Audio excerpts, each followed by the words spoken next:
Traído a ustedes por la Iglesia Bíblica Metro, una iglesia de sana doctrina enfocada en conocer, vivir y anunciar el Evangelio de Jesucristo. Tenemos la predicación de la palabra del Señor y quiero que me acompañen en sus Biblias. La Biblia Congregacional, la página 1201, en la serie de Efesios que estamos.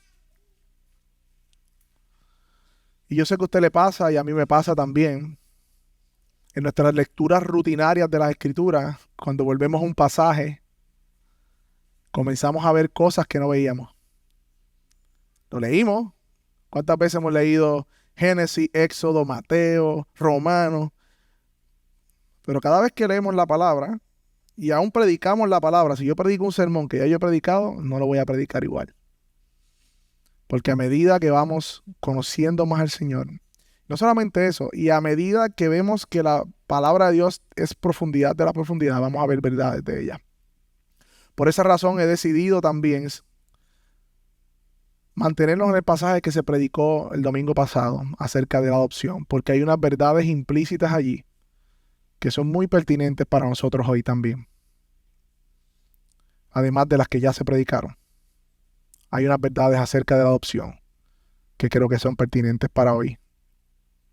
Así que vamos a buscar el capítulo 1, versículo 3 al 6, para coger, ¿verdad?, desde arriba.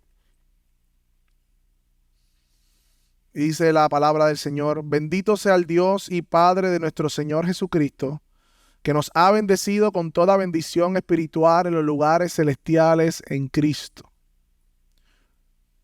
Porque Dios nos escogió en Cristo antes de la fundación del mundo, para que fuésemos santos y sin mancha delante de Él. En amor, nos predestinó para adopción como hijos para sí, mediante Jesucristo, conforme a la buena intención de su voluntad, para alabanza de la gloria de su gracia, que gratuitamente ha impartido sobre nosotros en el amado. Así que, hermanos, nos encontramos en la serie de Efesios. Ustedes, me gusta siempre repasar para ir entrando en contexto.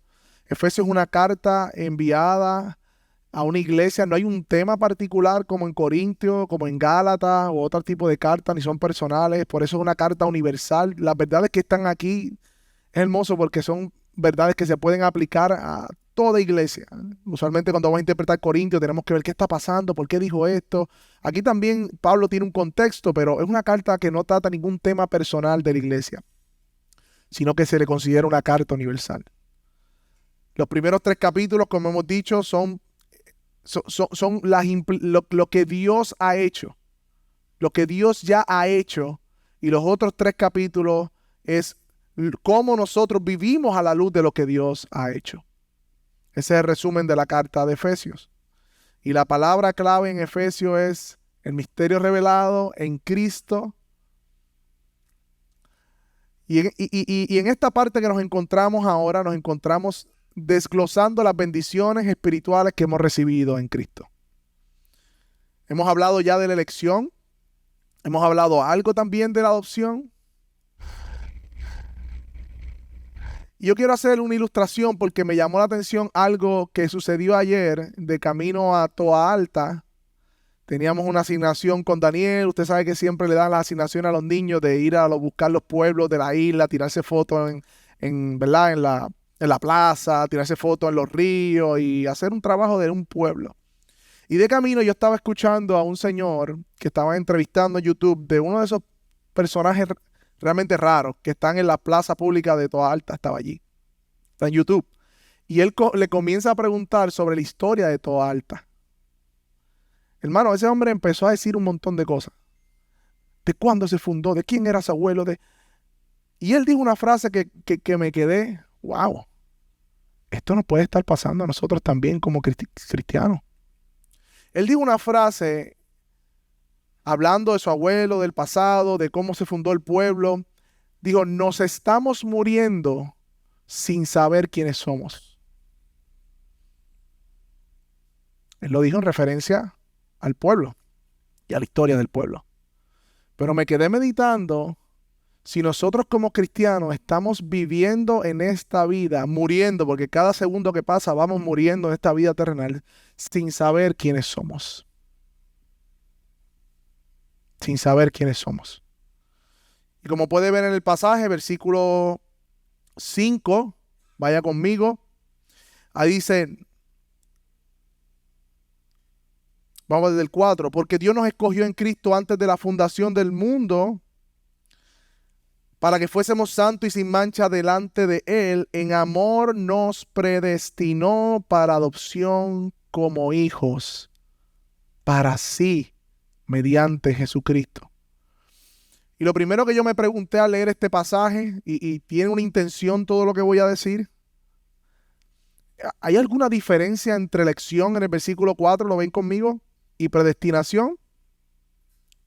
Porque ya me dijo que yo fui elegido, escogido por Dios, y ahora me estoy diciendo que soy predestinado. No entiendo. ¿Se refiere a lo mismo la palabra de Dios? Yo sé que la palabra predestinación, como dijo Javier en la prédica anterior, nosotros debatimos la predestinación, debatimos que hemos sido predestinados, escogidos, pero yo me hice una pregunta y yo dije, yo sé la diferencia, ¿habrá una diferencia entre elección y predestinación? Porque hay pasajes que hablan de la elección y parece estar hablando igualmente de la predestinación. Y la realidad es que la palabra se usa de forma intercambiable en ocasiones en la Biblia, como en Romanos 8. Pero miren esto, mis hermanos, y esto es bien importante para entender el tema de la elección. La palabra predestinación que está ahí tiene un sentido más amplio que la elección. Tiene un sentido más amplio que la elección. Básicamente se traduce en ordenar o ver del horizonte de antemano. O sea, Dios predestina porque ve y ordena de antemano todas las cosas, incluyendo la elección. Así que la elección es parte de la predestinación, en un sentido. O sea, Dios predestinó todas las cosas según el consejo de su voluntad, pero dentro de esa predestinación está la elección de los salvos y, hermanos, la reprobación de los que se pierden. Están las dos. Y todas las cosas que suceden. En este sentido, mi hermano, la elección está al servicio de la predestinación. ¿Y por qué traigo esto? Para que se escuche, wow, qué brutal. No, mis hermanos. Es para que entendamos, porque yo creo que a propósito Dios, por medio de su Espíritu Santo, nos dejó eso allí. Porque el texto dice que nos predestinó para adopción como hijos para sí mediante Jesucristo. Ustedes lo vieron conmigo. Así que la predestinación tiene un propósito. ¿Cuál es? El para. ¿Lo ven conmigo? Para adopción como hijos. En este sentido, mis hermanos, el hecho de que hayamos sido elegidos como individuos sirve al propósito de que fuimos elegidos porque Dios tiene un propósito más amplio de hacernos sus hijos y que Él sea nuestro Padre. O sea que Él nos eligió a cada uno de los salvados, pero tenía como propósito que fuéramos parte de su familia. Esa es la predestinación. Que fuéramos sus hijos, que Él fuera nuestro Padre y que Cristo fuera nuestro hermano. Y es por eso que cuando vamos a Apocalipsis vemos la imagen de multitudes y de familias adorando en el trono. No vemos una imagen de un individuo postrado solito ante Dios, aunque eso podría ser, pero vemos multitudes de familia, la familia de Dios adorando al Cordero. Porque Dios está salvando a su familia por medio de la elección. Porque Él se convierte en Padre de aquellos que le eligen. En segundo lugar, hermanos, mira qué interesante esto. El tipo de adopción que recibimos no es como la adopción terrenal. El contexto nos informa, ¿verdad?, que la adopción romana no es igual a la adopción de hoy día, sino que se adoptaban personas adultas. Ya hablaron un poco de eso la última vez. Así que un hombre rico tenía posesiones, buscaba a una persona que fuera digna de quedarse con esas posesiones. Habrían diferentes tipos de adopciones, no voy a entrar en verdad en todos esos detalles, pero lo adoptaba para que esa persona en aspecto legal fuera representante de esa familia en los tiempos, en el primer siglo, ¿verdad?, de Roma. Pero en nuestro contexto, hermano, la gente usualmente adopta niños, ¿no? O jovencitos. Sin embargo, tanto en el contexto de Roma como el de nosotros, es imposible, hermanos, lo que hace la adopción de Dios con nosotros. ¿Qué? Que Dios no solamente nos une como su familia, sino que nos cambia el ADN. La adopción que nosotros recibimos, mis hermanos, no es una adopción solamente externa a la familia de Dios. Ahora pertenezco a la Iglesia Bíblica Metro, soy hijo de Dios, soy la familia de Dios. Sí, pero es más que eso.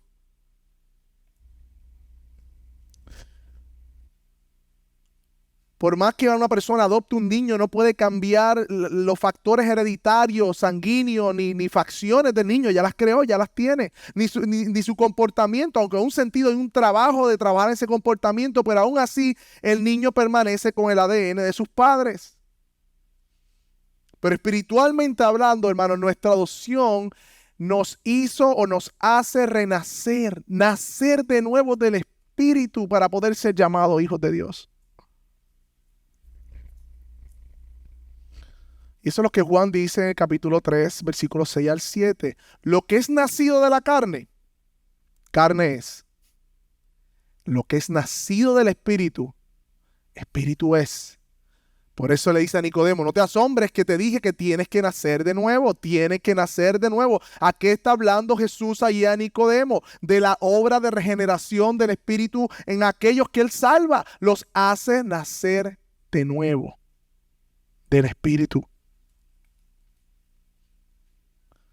Ese mismo Juan, la carta primera de Juan, capítulo 4, versículo 9, ninguno, mira esto, hermano, las implicaciones también, que ninguno que es nacido de Dios practica el pecado.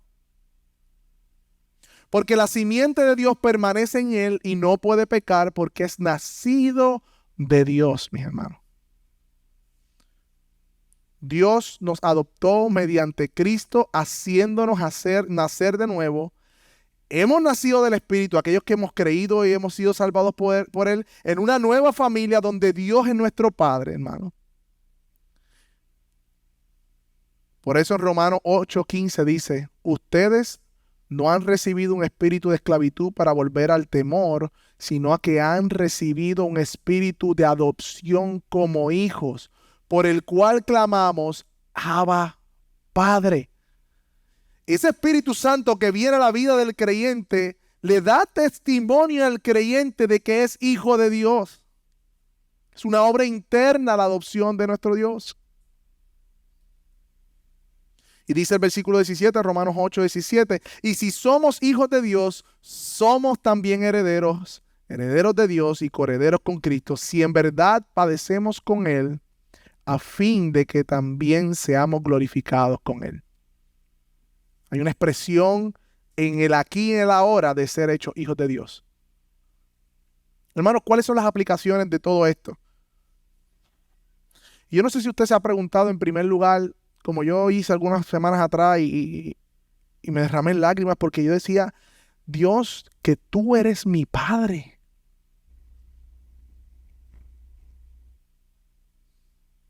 Usted se ha preguntado, analizando esa frase, Dios es mi Padre.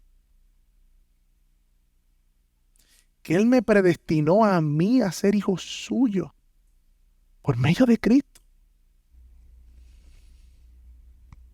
Pero si Cristo es hermoso, si Cristo es suficiente, si su Hijo amado unigénito Jesús lo llenaba todo para Él, Él lo glorificaba desde la eternidad pasada, Él estaba satisfecho en Cristo, ¿cómo es que Dios ahora comparte su filiación de Hijo Jesús conmigo? Haciéndome su Hijo por medio de su Espíritu.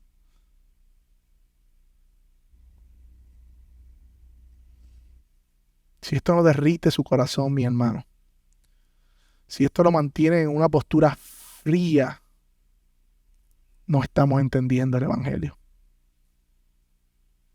No sé si se ha preguntado también qué hubiese pasado si Dios no nos hubiese predestinado para ser adoptados hijos suyos. Si Dios hubiese dejado su santa justicia sola sobre los hombres y no la misericordia en Cristo que tuvo para con nosotros. ¿Usted se ha preguntado dónde estuviéramos tú y yo?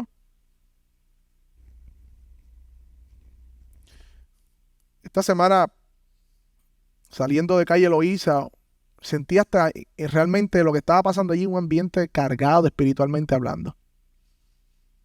Me montaba en el carro, miraba a las personas, una vida de derroche, en lujuria, pecado, y de momento ese fariseo en mí se empezó a treparme al oído, a decirme, tú no eres como ella.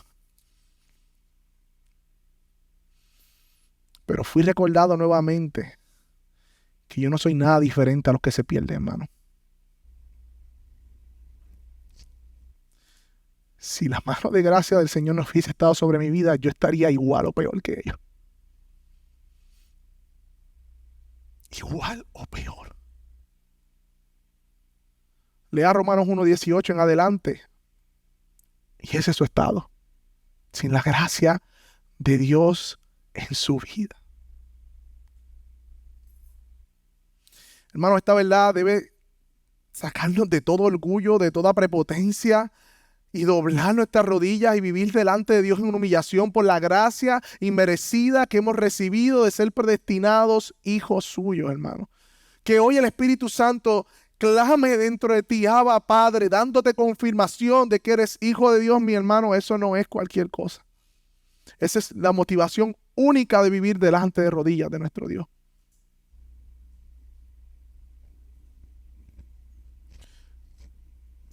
Esto debe producir en nosotros una mayor reverencia a nuestro Dios y a nuestro Señor Jesucristo, porque fue en Cristo que recibimos esa adopción en el amado que vamos a ver ya mismo. Y ver a aquellos que están sin Cristo, hermanos, con la misma compasión que nos constriña el alma al punto de que seamos impulsados, hermanos, a hablarles del Evangelio. Estaba convencido de camino pensando, la realidad es que nosotros no hablamos en el Evangelio a los demás, más que por temor, es porque no estamos deleitándonos en las verdades del Evangelio. Porque cuando tú te deleitas en la gracia, en tu Dios, en el amor, tú quieres compartirlo con todo el mundo. Tú sabes la condición, tú sabes el destino eterno.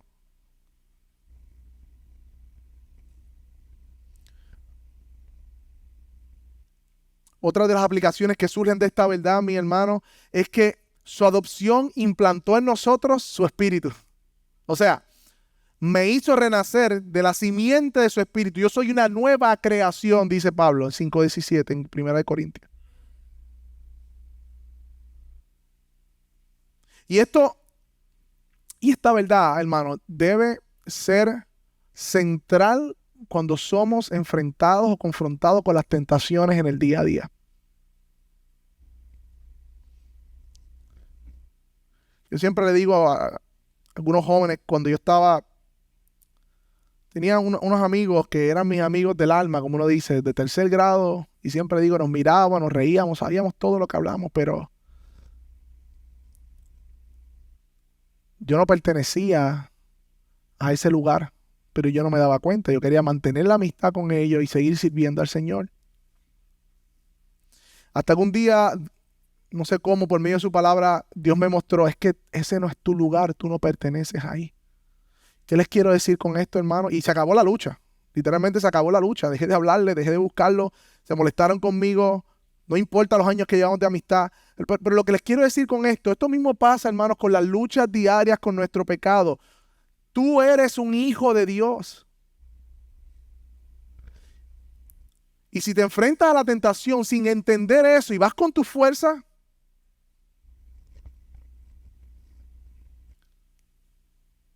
tú has nacido de nuevo. Si eres creyente, el Espíritu Santo está en ti. ¿Tú crees eso? Tu vida es una nueva vida que viene del Padre. Por eso Juan dice, el que ha nacido de Dios no puede practicar el pecado. No estoy diciendo que no peca, porque no estamos glorificados. Hay presencia del pecado, sí, pero no puede permanecer ahí. El Espíritu de Dios no se lo va a permitir. Pero mi pregunta es si tú estás entendiendo tu nueva identidad en Cristo y estás actuando en conformidad a esa identidad, porque eso es lo que hace Pablo primero con Efesios. Le dice, ¿quiénes son ellos en Cristo? Y luego vivan a la luz de esa identidad que han recibido. Ahora bien, mis hermanos, esta doctrina de la predestinación, si la entendiéramos como debiéramos y no para debatirla o para cualquier otra cosa y darle por encima a los arminianos, ¿no? Si la entendiéramos como debiéramos, debe producir en nosotros un profundo sentido de humillación, asombro por Cristo y un anhelo porque otros conozcan y entiendan quién es Dios y que hemos nacido del Espíritu. Ahora bien, miremos el texto nuevamente. Dice que esta predestinación que Pablo menciona tiene un fin. ¿Qué dice? Versículo 5. Nos predestinó. Esta predestinación tiene un fin. Para adopción como hijos para sí, conforme a la buena intención de su voluntad. Hermanos, miremos el lenguaje aquí de intimidad. No dice para hijos, dice hijos para sí. Hijos para sí. Pablo está alabando a Dios desde el versículo 3, diciendo, bendito sea el Dios y Padre de nuestro Señor Jesucristo, que nos bendijo con toda bendición espiritual en los lugares celestiales. Y sigue hablando de esas bendiciones. Y una de ellas es la adopción de hijos para sí, hermanos. O sea, nosotros somos la posesión de Dios, sus hijos, por medio de Cristo. Y leí un comentarista y este comentario me dejó meditando un rato en el escritorio, que cuando el Padre eligió un pueblo para sí, decidiendo adoptarles como hijos propios, fue motivado únicamente por el amor. No hay razón en nosotros. No fue esto resultado de una simple determinación, no fue que Dios lo decretó y dijo que iba a ser así, sino un acto de su supremo deleite. O sea, Dios se deleitó de adoptarnos como sus hijos por medio de Jesucristo. Meditemos en esto, mis hermanos. Hay una versión que me gusta más, dice, según la complacencia de su voluntad.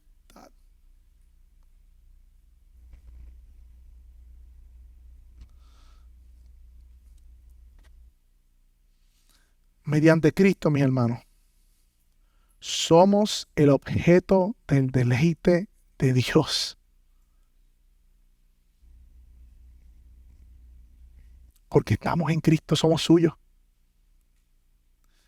Y de nuevo digo lo mismo, si esto no te derrite el corazón y dobla tus rodillas delante de Él, estás endurecido.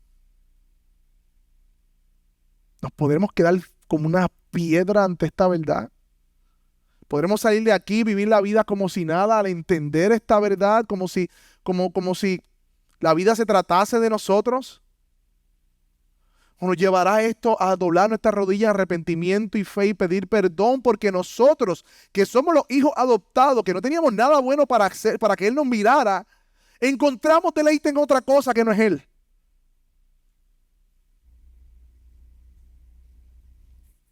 Nosotros tenemos todas las razones del mundo de encontrar todo nuestro deleite, todo nuestro amor, toda nuestra pasión sobre Él, porque Él es hermoso, Él es todo gracia, todo amor, Él es precioso. Y nosotros vamos tras cosas que no tienen el valor de nuestro Señor y nos deleitamos en ellas.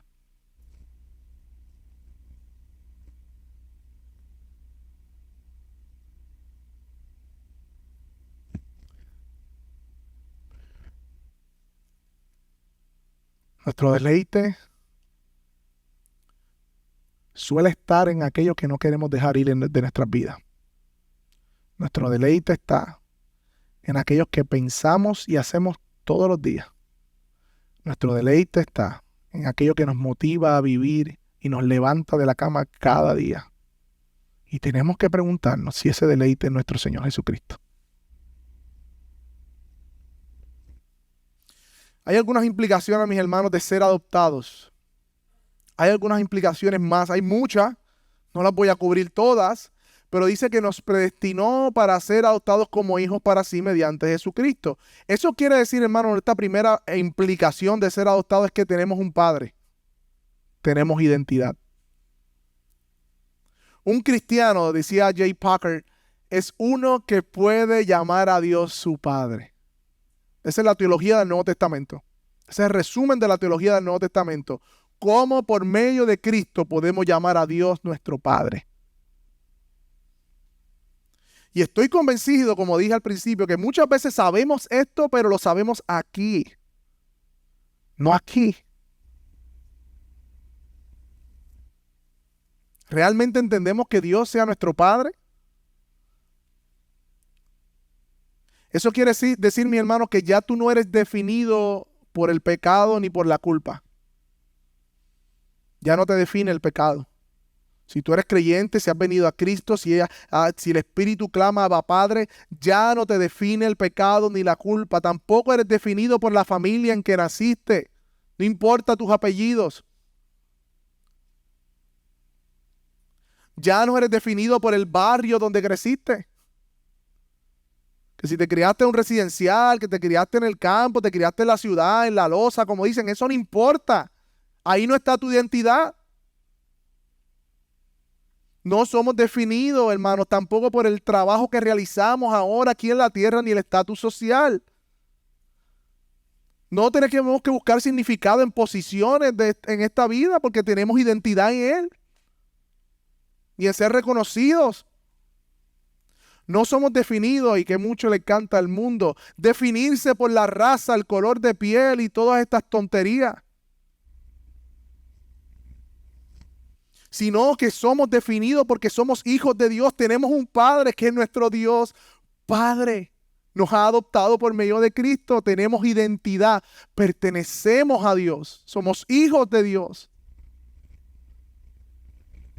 Pero muchas veces, hermano, y traje este libro que fue un libro que a mí, wow, fue una bendición para mi vida. Tenemos mentalidad de huérfanos y no mentalidad de hijos. La mentalidad de huérfano, ¿sabe lo que pasa con el huérfano? Tiene falta de intimidad vital diaria con Dios. Mientras que la mentalidad de hijo, como disfruta de esa vitalidad con Dios, se siente libre de preocupación por el amor que tiene hacia Dios. La mentalidad de huérfano vive en base del éxito o el fracaso, eso lo define. Pero la mentalidad de hijo se siente perdonado y totalmente aceptado por Dios. La mentalidad de huérfano, ¿sabes qué? Necesita quedar bien. Se preocupa por quedar bien, porque tú sabes, es mi nombre. La mentalidad de hijo confía diariamente en el plan soberano de Dios para su vida. La mentalidad de huérfano no es muy enseñable. La mentalidad de hijo está dispuesto a ser enseñado por otros. La mentalidad de huérfano se pone a la defensiva cuando la acusan de algún error porque tiene que defender su identidad, su estatus, quién es él. Pero el que tiene mentalidad de hijo dice que está abierto a la crítica porque descansa en la perfección de Cristo. Yo pudiese seguir con todo lo que dice aquí, pero todos estos ejemplos son cómo nosotros buscamos identidad en otra cosa que no es en el hecho de que somos hijos de Dios. Somos hijos de Dios. Otra implicación, hermanos, de ser adoptados. Tenemos un Padre, por ende tenemos consuelo. No hay mayor consuelo, hermanos, para el creyente que saber que tiene un Padre que cuida de él. Un Padre sabio, un Padre amante, un Padre que obra todas las cosas según el buen propósito de su voluntad. Hermanos, no hay mayor seguridad que saber que Dios controla todas las cosas y que su mano es paternal. Hermanos, tenemos un Padre, otra implicación. Tenemos hermanos. Nosotros no somos hijos únicos. El hecho de ser adoptados en una familia no quiere decir que somos los hijos únicos de Dios, sino que incluye a todos a quienes Dios ha adoptado por su gracia, tú y yo. Como familia, tenemos en un sentido el apellido del Padre. Y leyendo Tesalonicenses con mi esposa, ella me decía, mira la forma en que dice en plural, nosotros, ustedes, vosotros. Y siempre Pablo hablando, incluyéndose como todos juntos, no yo y aquel. No, no, es que todos. Somos una familia. En ese sentido, hermano, el mismo ADN que corre por un creyente es el mismo ADN que corre en mí. La sangre de Cristo. Un vínculo que nos une que cualquier otro tema en esta vida. Hermano, a mí me encanta cuando uno va de viaje, uno se encuentra con una persona desconocida, es creyente, tú tienes todo en común con él. Todo. Si tú tienes el evangelio en común con una persona, tienes todo. Puedes hablar de tantas cosas. Es como si se conocieran de años.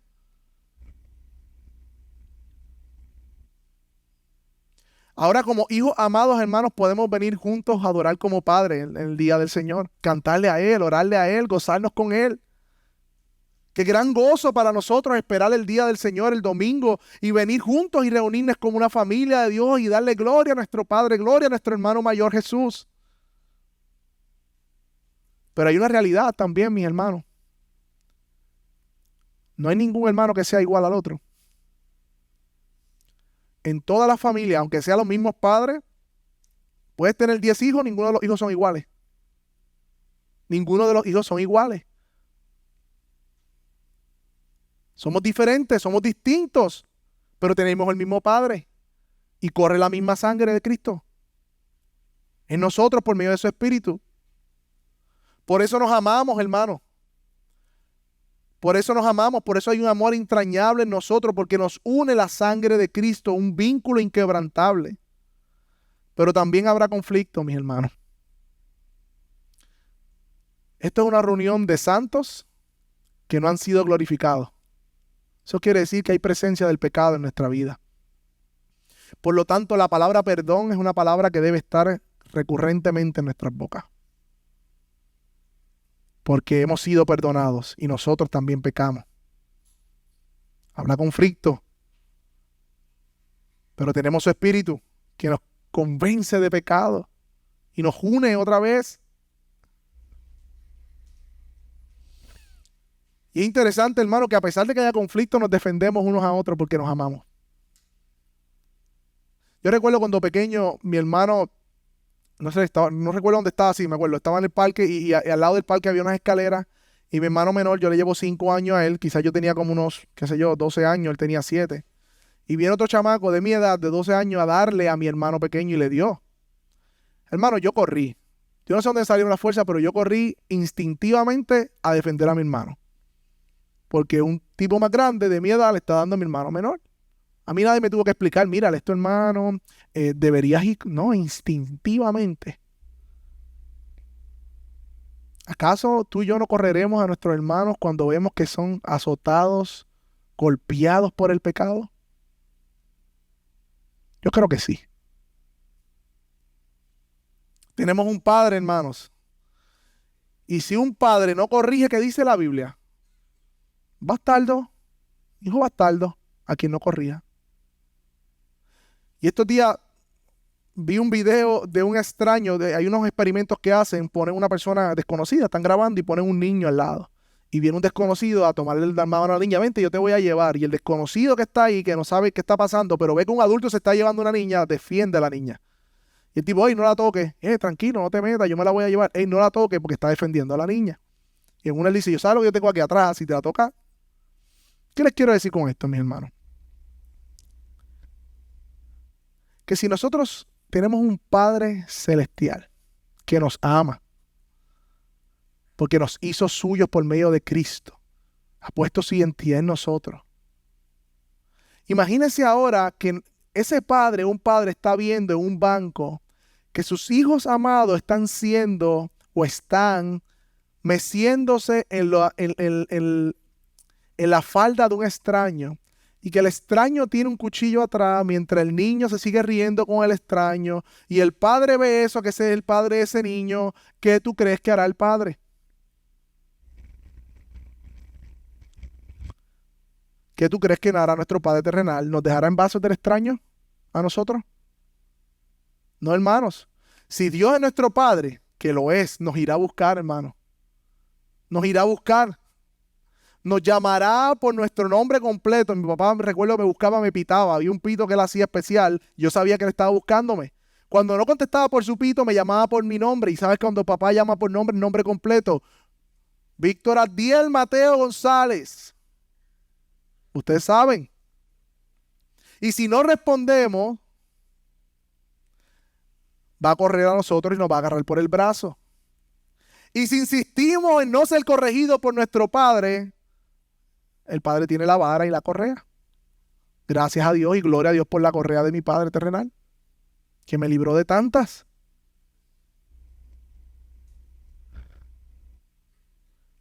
Hermano, y aunque como niño no me gustaba su corrección, hoy puedo decir, gloria a Dios por la corrección de mi Padre. ¿Y eso no es lo que dice Hebreo, acaso? 12, 5 al 7.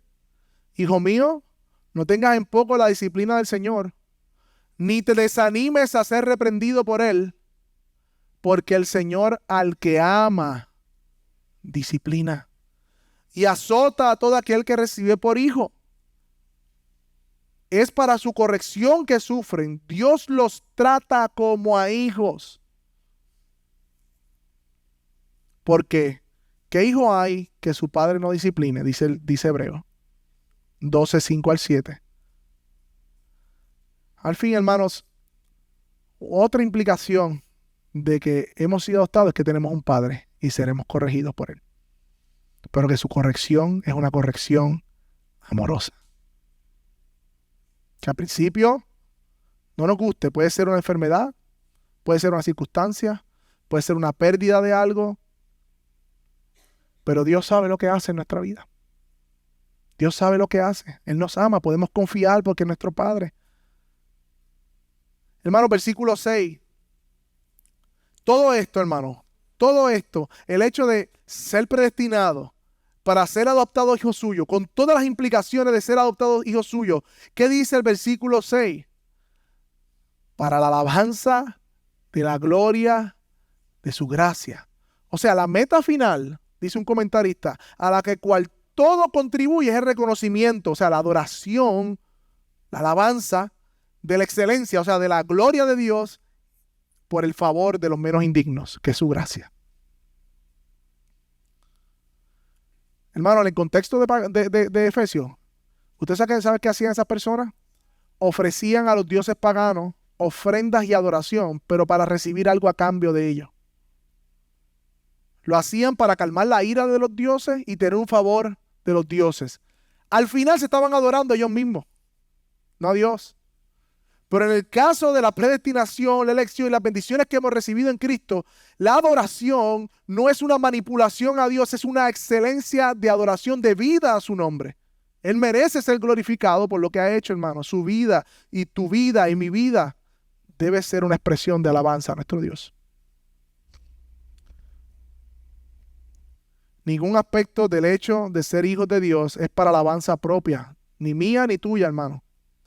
Cuidémonos, mis hermanos, de que quede claro en nuestras vidas que cualquier aspecto que hace parecerme a mi Padre Celestial es por su gracia. Porque nos fue dado por gracia. Es por el Espíritu que obra en nosotros, como dice Pablo, el querer como el hacer. Cuidémonos que eso quede claro, mis hermanos, a los demás, para que Dios sea glorificado como Él merece. Pero hay una frase final que dice, la cual ha impartido, versículo 6, sobre nosotros en el amado. Esa gracia la ha impartido sobre el amado. Y nuevamente me encanta porque el libro de Efesios es una exaltación a la obra de Cristo, porque todos estos beneficios, bendiciones que yo estoy hablando aquí que tenemos es por medio o por el amado, por medio de Él, porque se nos ha sido impartido por Él. Todas las bendiciones han sido impartidas en el amado, dice el versículo 6. ¿Y quién es este amado, mis hermanos? ¿Quién es ese amado, el verdadero amado? Ese es Cristo Jesús, nuestro Señor. Ese es el amado. amado por el Padre, porque fue Él quien dio, y en inglés la palabra me gusta, su sonship, su derecho de ser hijo, y lo compartió con nosotros. Eso hizo Cristo. Cristo es el amado, verdadero Hijo, no por adopción como nosotros, sino eternamente Hijo unigénito de Dios, único en su clase. Nosotros fuimos por adopción, Él es el único Hijo verdadero de Dios, amado desde la eternidad y hasta la eternidad. Cristo es el amado porque es el profetizado desde el Antiguo Testamento que vendría a ser el verdadero sustituto nuestro. Cristo es el amado, hermano, porque en obediencia voluntaria se sometió a su Padre y se encarnó. Cristo es el amado, porque en su vida el Padre encontró completa complacencia. Completa. Cristo es el amado porque ofreció a su Padre verdadero sacrificio en la cruz, mis hermanos. Verdadero sacrificio, y pagó el precio de nuestros pecados por medio de la redención. Cristo es el amado porque fue levantado de la muerte como la vindicación o la garantía de la aprobación de Dios como Padre, como dice Romano, ganando el derecho de ser llamado Hijo de Dios. Aunque lo era eternamente, ahora como hombre resucitado y Dios. Cristo es el amado en quien se cimienta la iglesia, la roca, la piedra angular, su pueblo. Y Cristo es el amado, mis hermanos. Ese es el amado de Dios Padre en quien será entregado todo el reino en la restauración de todas las cosas. Sea la gloria por siempre a nuestro Dios eterno, Padre, Hijo y Espíritu Santo. Visita que tú estás aquí, estás en medio nuestro. Tú puedes decir con toda convicción que Dios es tu Padre. El Espíritu Santo de Dios clama dentro de ti, Abba, Padre.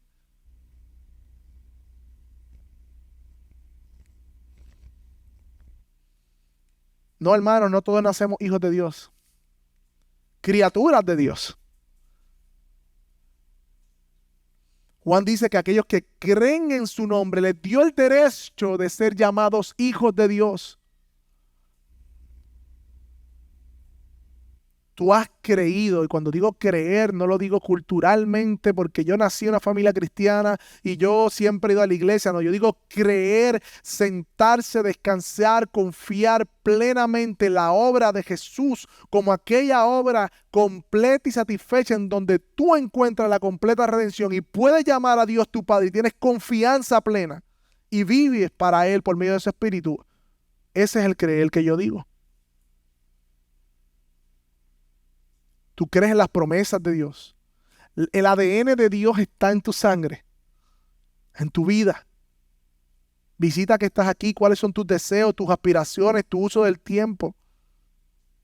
La buena noticia es que el Padre usa la predicación de su palabra por medio de su Espíritu para llamar a sus hijos. Así que si tú estás aquí en medio nuestro, y no puedes decir, no, yo no puedo decir con sinceridad, Dios es mi Padre, porque no tengo convicción de eso. ¿Sabes qué? Dios te está llamando por medio de su palabra. Ven.